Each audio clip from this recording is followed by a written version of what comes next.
Hello horror addicts, कैसे हैं आप सब। आज मैं फिर से हाजिर हूँ एक नई स्टोरी के साथ। एंजॉय। मैंने अभी हाल ही में हॉस्टल में एडमिशन लिया था। गर्मियों की छुट्टी होने की वजह से बाकी सारे लोग हॉस्टल खाली करके चले गए थे और मैं अकेले ही बचा था अपने विंग में। ये एक तूफानी रात थी, ऐसी रात जैसी आपने हॉरर स्टोरीज में सुनी थी। मैं अपने पुराने से कमरे में अकेला बैठा था। बाहर सिर्फ तूफानी बारिश की आवाज़ थी। जब मैं अपने कमरे में बैठा एक किताब के साथ अपना ध्यान भटकाने की कोशिश कर रहा था, मुझे ऐसा लगा जैसे कोई मुझे देख रहा है। मैंने उसे अपना ख्याल समझ के छोड़ दिया। फिर मैंने उसे सुना, एक हल्की सी सरगोशी जो हवा के साथ सुनाई देती थी। मैं जम सा गया। मैंने खुद को समझाने की कोशिश की, ये बस हवा की वजह से हो रहा है, ऐसा कुछ नहीं है। मैंने जल्दी सोने का फ़ैसला किया कि नींद मेरे खौफ को दूर कर देगी।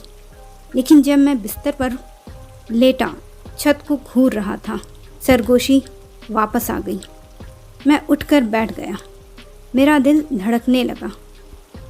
मैंने आवाज़ का सोर्स ढूंढने के लिए पूरे कमरे में नज़र दौड़ाई।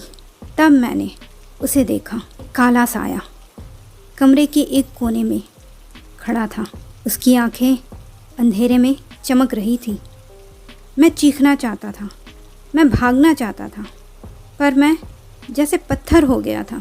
वो साया वहीं खड़ा अपनी चमकती आँखों से मुझे देख रहा था। मुझे नहीं मालूम मैं कब तक वहाँ वैसे ही पड़ा रहा, इस डरावने ख्वाब में फंसा रहा। लेकिन थकान ने मुझे अपने काबू में ले लिया और मैं गहरी नींद में सो गया। अगली सुबह मैं उठा तो सूरज सिर पर चढ़ चुका था। पूरे कमरे में खामोशी थी। मैंने अपने आप को समझाने की कोशिश की, ये सब बुरा ख्वाब था, पर अंदर से मैं जानता था कि ये सच है। जैसे जैसे दिन गुजरते गए उस रात की यादें धुंधली होती गई, पर अब भी मैं अंधेरे से डरता और कमरे के उस कोने से कतराता रहता जहाँ वो साया खड़ा था। फिर एक रात जब मैं रात को बिस्तर पर पड़ा नींद का इंतज़ार कर रहा था, मैंने फिर से वो सरगोशियाँ सुनी। फिर से दो चमकती आँखें। इस बार मैं जानता था कि मेरा बचना मुश्किल है। तो दोस्तों, कैसी लगी आपको ये स्टोरी?